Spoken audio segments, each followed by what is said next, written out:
Hello everyone, hello दोस्तों, welcome to our channel. मैं दीपक आप सभी का दीप लर्निंग पॉइंट पर तहे दिल से वेलकम करता हूं। पूरी उत्साह और उमंग के साथ आप सभी का स्वागत करता हूं और फिर से हाजिर हूं दोस्तों आपके साथ करंट अफेयर की इस महफिल में। जी हां दोस्तों, करंट अफेयर की बातें करेंगे। आज है 21 फरवरी, तो 21 फरवरी से जितने भी इंपॉर्टेंट क्वेश्चन रहेंगे करंट अफेयर के उसके बारे में बातें करेंगे।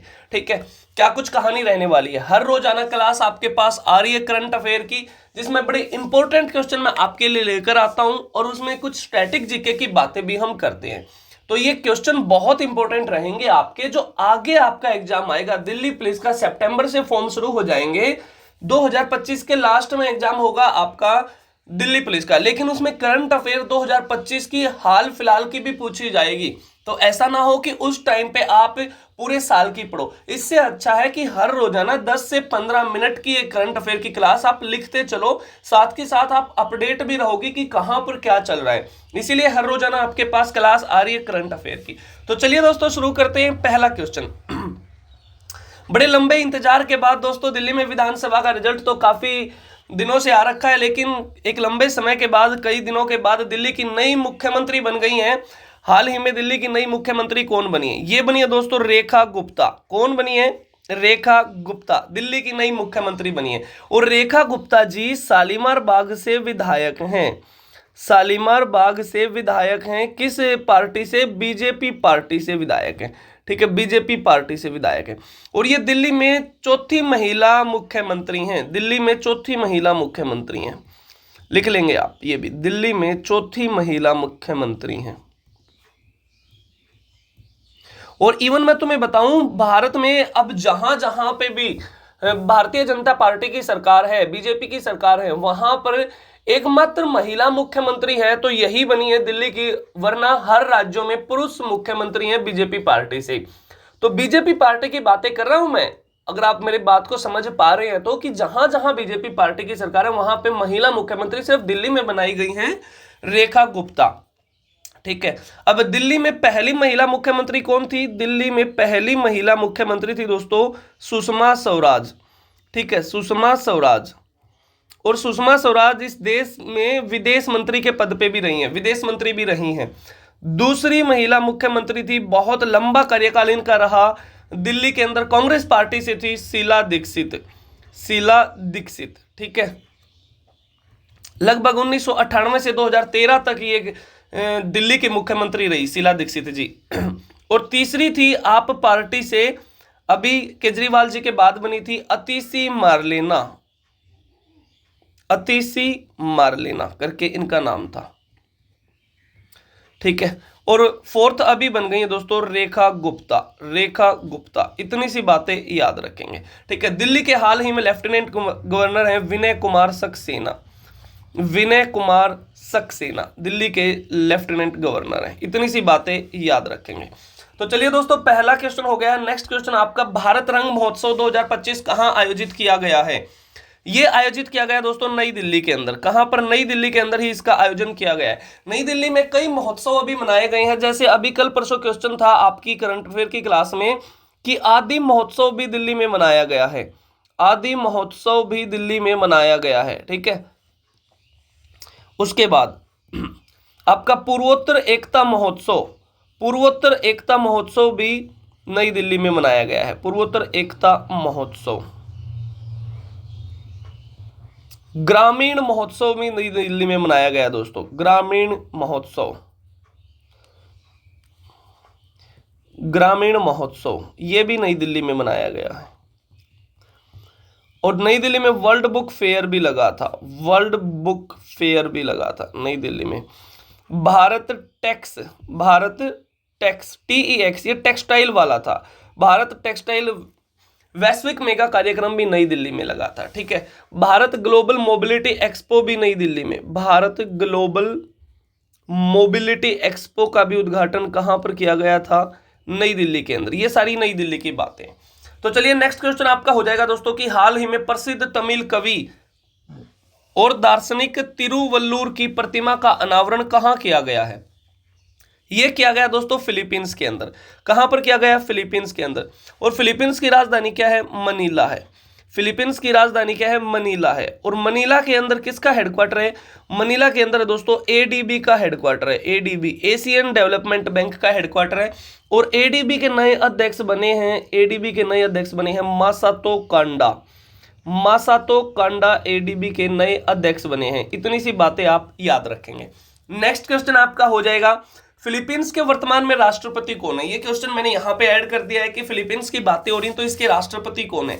तो फिलीपींस के राष्ट्रपति हैं Bong Bong Marcos, Bong Bong Marcos Philippines के राष्ट्रपति हैं। राजधानी बता दी मनीला, मनीला में हेडक्वार्टर किसका है, आपका एडीबी का, एशियन डेवलपमेंट बैंक का हेडक्वार्टर, उसके अध्यक्ष बता दिए हैं। और फिलीपींस की सरकार एक पुरस्कार देती है, रमन मैगसेसे पुरस्कार, रमन मैगसेसे पुरस्कार। और इस पुरस्कार को क्या कहा जाता है, इस पुरस्कार को कहा जाता है दोस्तों एशिया का नोबेल, एशिया का नोबेल कहा जाता है। सबसे पहले यह भारत से अगर किसी को मिला था तो आचार्य विनोबा भावे को मिला था, आचार्य विनोबा भावे को मिला था, ठीक है। और यह कब मिला था, 1958 में मिला था। इतनी सी बातें याद रखेंगे। नेक्स्ट क्वेश्चन हो जाएगा दोस्तों कि हाल ही में भारत के पहले वर्टिकल बाईफेशियल सोलर संयंत्र का उद्घाटन कहां किया गया है। बड़ा इंपॉर्टेंट क्वेश्चन रहेगा। भारत का पहला वर्टिकल बाईफेशियल सोलर संयंत्र है और ये इसका उद्घाटन किया गया दोस्तों नई दिल्ली के अंदर। कहां पर, नई दिल्ली के अंदर इसका उद्घाटन किया गया है। इतनी सी बातें याद रखेंगे। फिर नेक्स्ट क्वेश्चन आपका हो जाएगा कि भारत के पहले वर्टिकल बाईफेशियल सोलर संयंत्र का उद्घाटन किसने किया है। यह उद्घाटन किया है दोस्तों केंद्रीय ऊर्जा मंत्री मनोहर लाल खट्टर जी ने। मनोहर लाल खट्टर जी हरियाणा प्रदेश के मुख्यमंत्री भी रह चुके हैं 2 बार, लेकिन वर्तमान में केंद्र सरकार में कैबिनेट मंत्री हैं, आपके ऊर्जा मंत्री हैं, पावर मिनिस्टर हैं मनोहर लाल खट्टर। तो इन्होंने इसका उद्घाटन किया है। इतनी सी बातें याद रखेंगे। नेक्स्ट क्वेश्चन आपका हो जाएगा कि हाल ही में भारत और किस देश ने रणनीतिक साझेदारी पर समझौता ज्ञापन पर हस्ताक्षर किए हैं। ये किए हैं दोस्तों भारत और कतर ने, भारत और कतर ने। और कतर की राजधानी क्या है, दोहा, कतर की राजधानी क्या है, दोहा है। उसके बाद नेक्स्ट क्वेश्चन हो जाएगा दोस्तों ब्रिटिश अकादमी फिल्म पुरस्कार, ब्रिटिश अकादमी फिल्म पुरस्कार 2025 में किस फिल्म को सर्वश्रेष्ठ फिल्म पुरस्कार का अवार्ड मिला है। ये मिला है दोस्तों कॉन्क्लेव फिल्म को। किसको, कॉन्क्लेव नामक फिल्म को। इतनी सी बातें याद रखेंगे। नेक्स्ट क्वेश्चन आपका हो जाएगा कि हाल ही में भारत की पहली जीसीसी, जीसीसी की फुल फॉर्म क्या है, ग्लोबल कैपेबिलिटी सेंटर नीति का अनावरण किस राज्य में किया गया है। ये कहां पर किया गया है दोस्तों, ये किया गया है मध्य प्रदेश के अंदर। कहां पर, मध्य प्रदेश के अंदर किया गया है। मध्य प्रदेश के मुख्यमंत्री आपसे पूछ ले तो कौन है, मोहन यादव हैं, मोहन यादव हैं। इतनी सी बातें याद रखेंगे। मध्य प्रदेश सरकार ने शुरू कर रखी की है अभी हाल फिलहाल में सुभद्रा योजना, सुभद्रा योजना नहीं, सुभद्रा तो उड़ीसा सरकार ने शुरू की है, इसने शुरू की है पार्थ योजना, पार्थ योजना, ठीक है। यह मध्य प्रदेश सरकार ने शुरू की है। मध्य प्रदेश सरकार ने शुरू किया है जीजा माता सम्मान समारोह, जीजा माता सम्मान समारोह। इसमें क्या है, इसमें खिलाड़ियों की माताओं को सम्मानित किया जाता है, खिलाड़ियों की माताओं को। इतनी सी बातें याद रखेंगे। अब इस जीसीसी के बारे में जान लेते हैं, क्या कुछ कहानी है। यहां पर मैंने लिखा है मध्य प्रदेश में भारत की पहली जीसीसी नीति का उद्देश्य क्या है। इसका उद्देश्य है दोस्तों जो बहुराष्ट्रीय कंपनियां हैं, जो एमएनसी हैं, उनको आकर्षित करना, बहुराष्ट्रीय कंपनियों को अपने यहां पे इनवाइट करना। इसका मुख्य उद्देश्य रहेगा किसका, जीसीसी नीति का, ग्लोबल कैपेबिलिटी सेंटर इसकी फुल फॉर्म है। फिर इसमें नेक्स्ट क्वेश्चन है कि जीसीसी नीति 2025 के तहत किन शहरों में वैश्विक समाचार और सहयोग केंद्र स्थापित किए जाएंगे। ये मुख्यतः किए जाएंगे दोस्तों इंदौर के अंदर, भोपाल के अंदर और जबलपुर के अंदर। इन शहरों में मुख्यतः एमएनसी कंपनियों को इनवाइट किया जाएगा, ठीक है।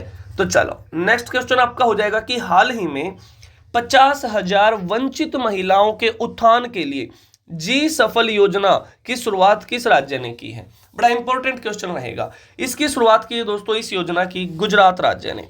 किस राज्य ने शुरुआत की है, गुजरात राज्य ने। और गुजरात के मुख्यमंत्री कौन है आपके, गुजरात के मुख्यमंत्री हैं भूपेंद्र भाई पटेल, भूपेंद्र पटेल जी, ठीक है, भूपेंद्र पटेल गुजरात के। गुजरात में नया जिला बना था वावथराद, वावथराद गुजरात का नया जिला बना था, ठीक है। बनासकांठा नामक जिला है उससे अलग करके, ठीक है। गुजरात का ये गांव था मसाली, मसाली, ठीक है, जो भारत का पहला सीमावर्ती सौर गांव था। भारत का पहला सीमावर्ती सौर गांव बना था। ठीक है। और गुजरात जो है सोलर एनर्जी में शीर्ष पर रहा है। सोलर एनर्जी में शीर्ष पर रहा है। इतनी सी बातें याद रखेंगे। लेकिन अगर आपसे पूछ ले भारत की पहली सोलर सिटी कौन सी बन गई है, भारत की पहली सोलर सिटी बनी है Sanchi. Sanchi India first solar city. ठीक है, इंडिया फर्स्ट सोलर सिटी, ये आप लिख लोगे यहाँ पे। ठीक है, सांची। सांची कहाँ का शहर है दोस्तों? मध्य प्रदेश का। ये अलग से लिख लेंगे आप। ठीक है, मध्य प्रदेश की जहां बातें लिखी हैं वहां पे ही जाके लिखोगे ये बात। ठीक है, उसके बाद नेक्स्ट क्वेश्चन है कि जी सफल की फुल फॉर्म क्या है? जी सफल योजना की फुल फॉर्म है Gujarat scheme for Antyodaya families for augmenting livelihoods. ये इसकी फुल फॉर्म हो जाएगी, बहुत इंपॉर्टेंट रहेगी, फुल फॉर्म भी आपसे पूछ सकता है। फिर जी सफल योजना का उद्देश्य क्या है? जी सफल योजना का उद्देश्य है कि आर्थिक रूप से कमजोर परिवारों और विशेषकर महिलाओं को सशक्त बनाना है। महिलाओं के उत्थान के लिए अक्सर ये योजना शुरू की गई है। ठीक है, चलो नेक्स्ट क्वेश्चन आपका हो जाएगा दोस्तों, आपके लिए जो रहेगा कि 5वां बहुसैनिक नौसैनिक अभ्यास कोमोडो कहां पर शुरू हुआ है? ये क्वेश्चन आपके लिए रहेगा दोस्तों। ठीक है, जल्दी से इस प्रश्न का उत्तर कमेंट बॉक्स में छोड़ दो। तो आज की क्लास यहीं तक रखते हैं, बाकी बातें अगली क्लास में करेंगे। तब तक के लिए सारे एकदम खुश रहो, कति मस्त रहो, टेंशन किसी बात की मत लिया करो, बहुत अच्छे से आनंदित मोड में रह के अपनी तैयारी किया करो। ठीक है, देखो मैं आपको एक बात बता दूं कि हर पतंग को एक दिन कचरे के डिब्बे में जाना है। हर पतंग को एक दिन कचरे के डिब्बे में जाना है, लेकिन उससे पहले आपको आसमान छू के आना है भाई। जो भी आप काम कर रहे हो उसको बहुत अच्छे से करो, अपना 100% दो। आपको आसमान छू के आना है। आपका जीवन है ना सरल नहीं होगा, क्योंकि आपका जन्म आपके घर की परिस्थितियों को बदलने के लिए हुआ है। तो संघर्ष आपको करना पड़ेगा। हमेशा मैं आपको एक बात बताता हूं कि गम मेरे साथ बड़ी दूर तक गई और पाई ना मुझ में थकान, तो वो खुद थक गए। ठीक है, तो आपको ऐसे ही चलते जाना है, मेहनत करते जानी है। संघर्ष जितना कठिन होगा उतनी अच्छी शानदार आपकी जीत रहेगी। तो चलिए दोस्तों, आज की बातें यहीं तक रखते हैं, बाकी बातें अगली क्लास में करेंगे, सेम टाइम सेम जगह अगले दिन। तब तक के लिए खुश रहो, मस्त रहो। जय हिंद, जय भारत, वंदे मातरम।